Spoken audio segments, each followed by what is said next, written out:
Nice to meet you. Hey, you been here forever?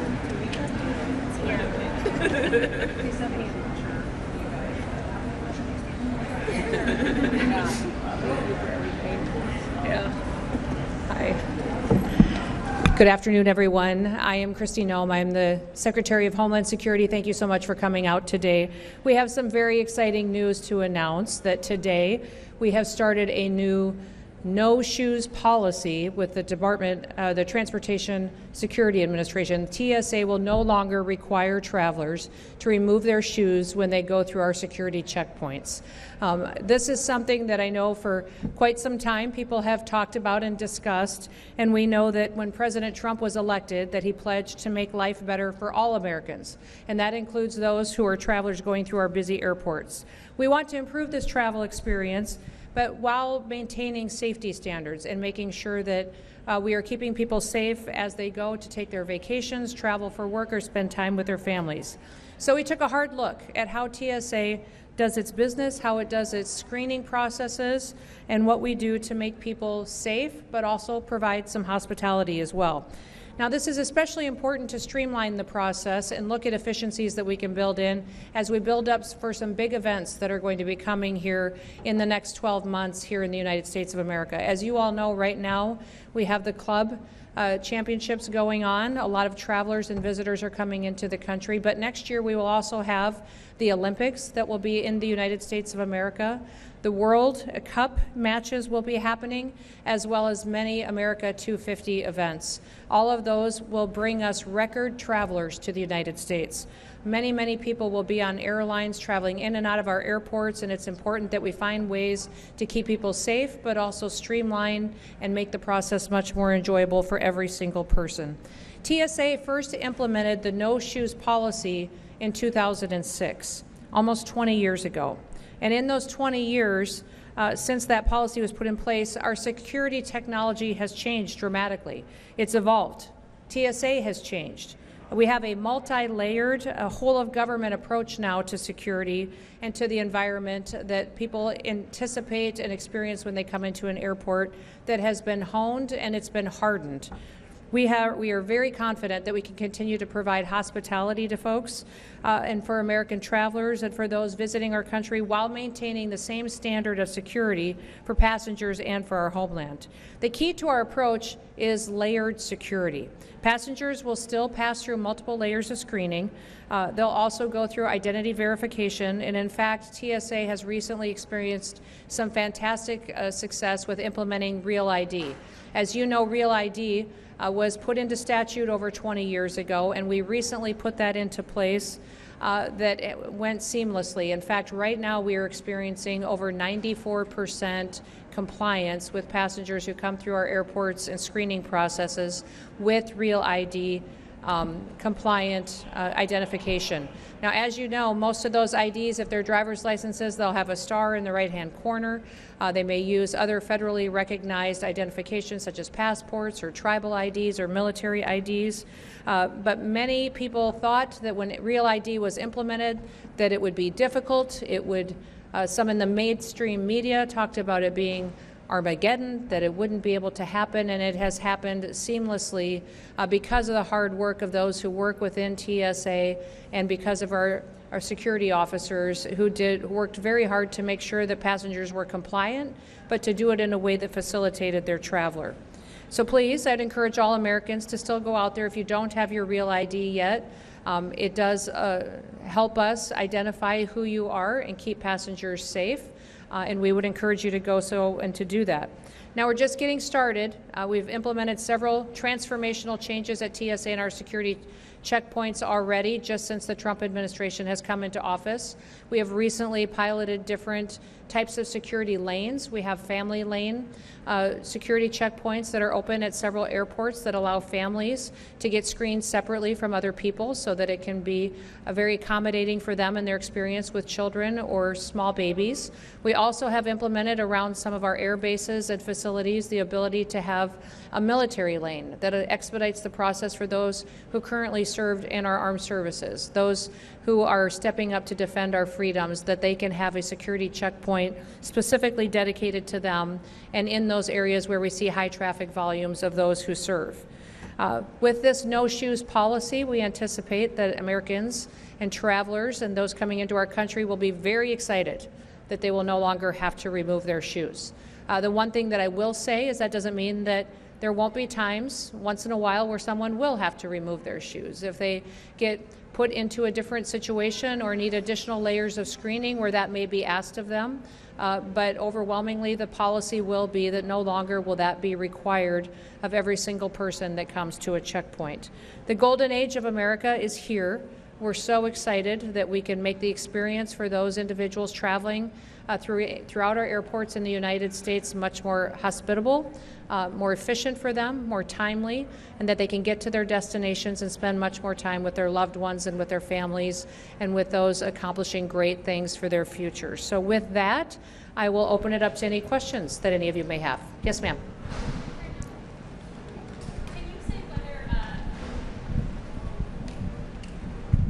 Thanks so much, Ellen from Bloomberg.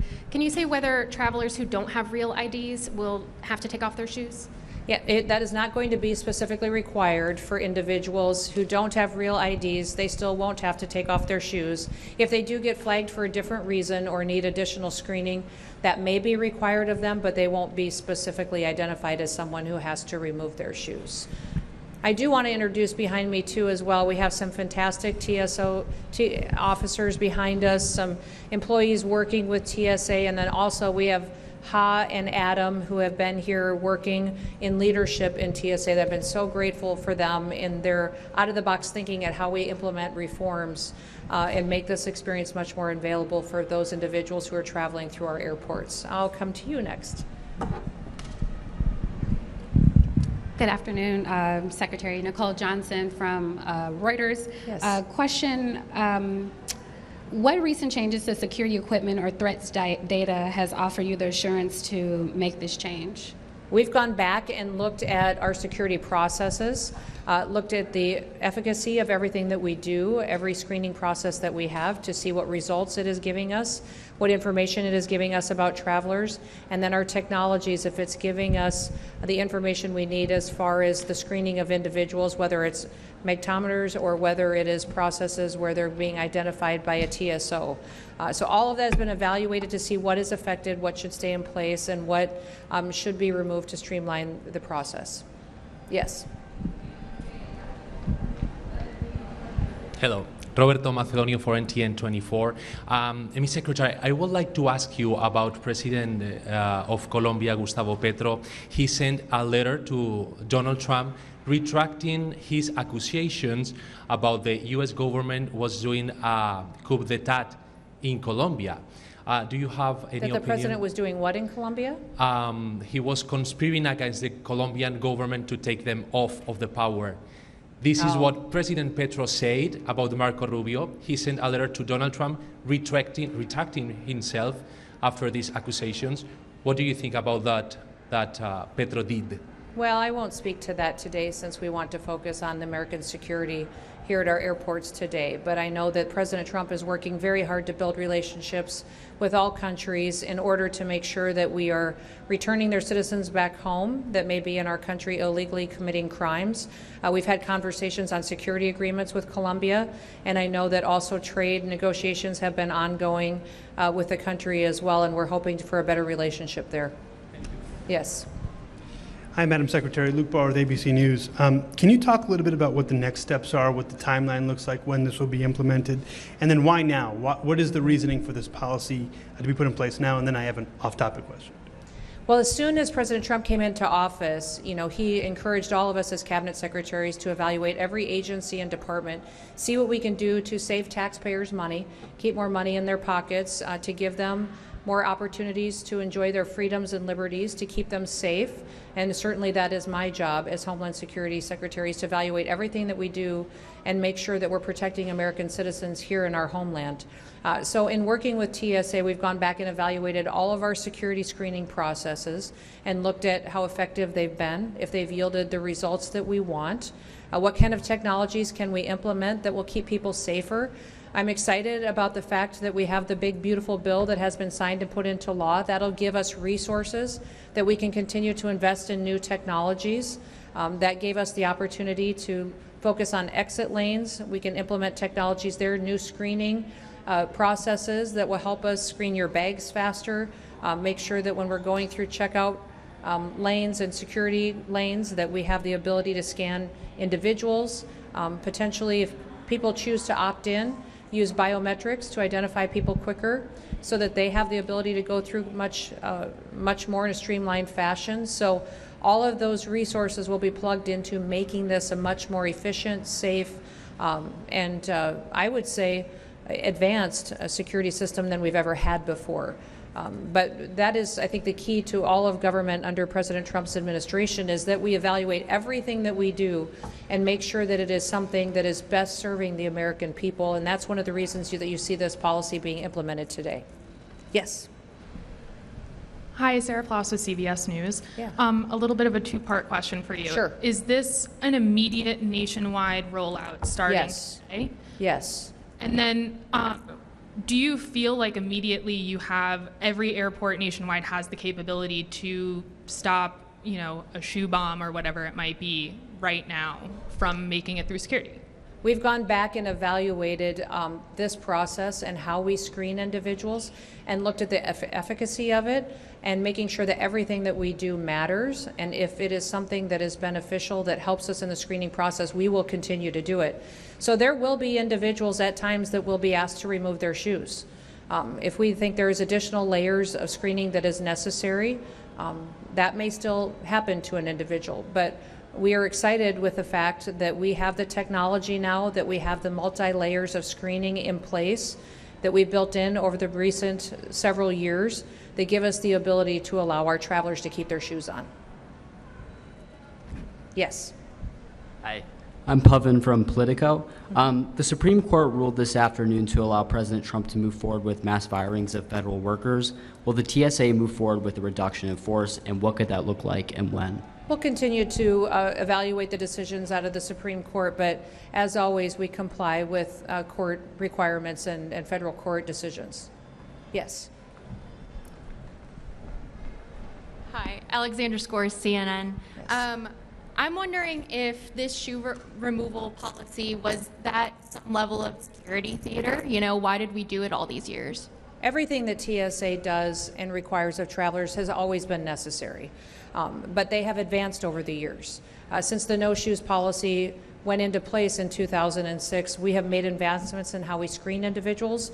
As you've gone and traveled through airports, I'm sure you've recognized it as well. We've added new scanners, new technologies, more TSO officers in some areas. If the Real ID compliance allows us another layer of security, knowing who's going through our checkpoints and who isn't, you'll still see dogs being used to be able to check different bags and individuals as they go through. So all of those processes give us the ability to allow travelers now to keep their shoes on. Yes, follow up. And so knowing that, does this new implementation lessen the value of pre-check, and will we see decreases in prices maybe? I believe pre-check will still be something that many travelers will want to utilize, because when they have TSA pre-check, they won't have to take off their belt or their coat or remove things out of their bag such as laptops or compliant liquids. So TSA pre-check still adds a value to those travelers. What we're implementing here today for every single traveler is just that they get the chance to keep their shoes on, which I think they'll be thrilled about. Yes. Hi, this is Marta Garde from FNU Services. Mr. President said today that you are not going to need so much border funding because no migrants came into the border last month. How much do you think that you can save, and how are you planning to spend those savings? Yes, we are continuing to look at the dollars that were appropriated to the Department of Homeland Security through the big beautiful bill. And the border wall still needs to be finished as far as infrastructure. And also, when the last border wall was built during the first Trump administration, the structure was completed, but the technology around it was not fully implemented. So we still need to deploy a lot of the surveillance, the cameras, and the ability to have the kind of security system in place around the wall to make sure that we truly have a secure border far into the future. So we'll evaluate that, and absolutely the President is encouraging everyone to not just look at the dollars that were appropriated, but how can we save as much as possible that doesn't need to be spent and be accountable to the taxpayers. Other questions? Yes.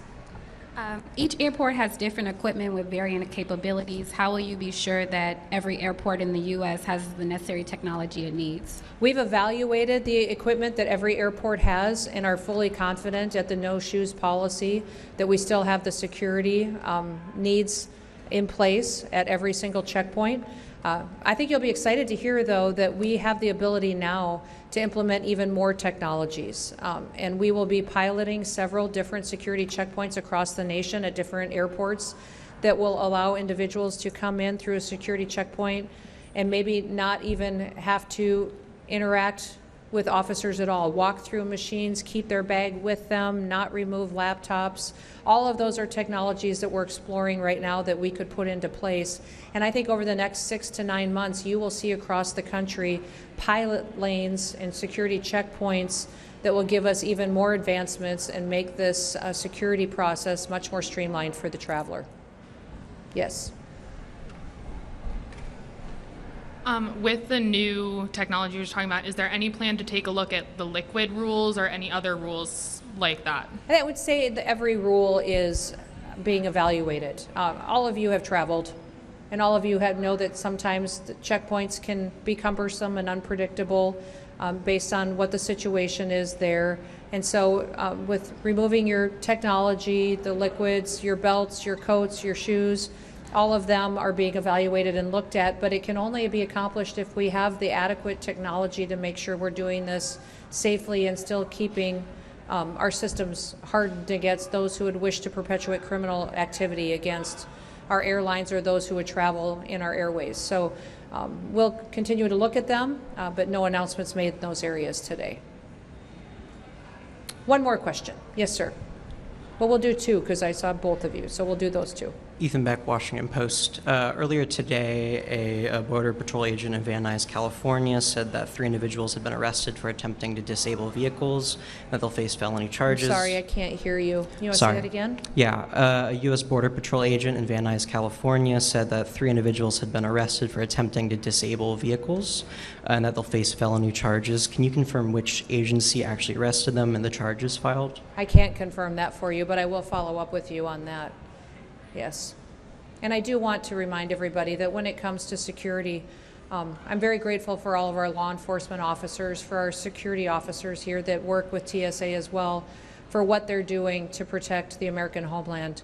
We live in times where individuals are choosing to attack law enforcement officers while they're doing their duties. In fact, we've seen a 700% increase in violence against some of our law enforcement officers in recent months. I'd encourage everybody in America to go out and to thank a law enforcement officer, someone who serves to keep our country safe. They do hard work. They spend hours a day. Many of the individuals behind me spend many hours dealing with tired individuals traveling who haven't been home for a while, living out of suitcases, and they're very patient and wonderful. If we have an opportunity to thank them for what they're doing, that would be a wonderful thing that we could do. And yes, did you have a question? Yes. Final question. Evan Kozloff from Spectrum News. Quick off topic about farmers. Sure. So many of them rely on unauthorized workers. Has there been any discussion about some sort of program to transition them towards H-2A so that these farmers aren't left without labor? No, some of the discussion when working on some of our labor force in the country, and especially in regards to farmers, under the Department of Homeland Security, I, as a secretary, have the authority to go forward and to administrate H-2A visas. And so we'll be working on those and making sure that we're helping to meet the needs of the labor force that farmers and ranchers need across this country. As you all know, food security is a national security issue. it's imperative that we grow our own food in this country so that we rely only on ourselves for that. The day another country grows our food for us is when they control us. So we care very much about farmers. We care very much about every worker in this country.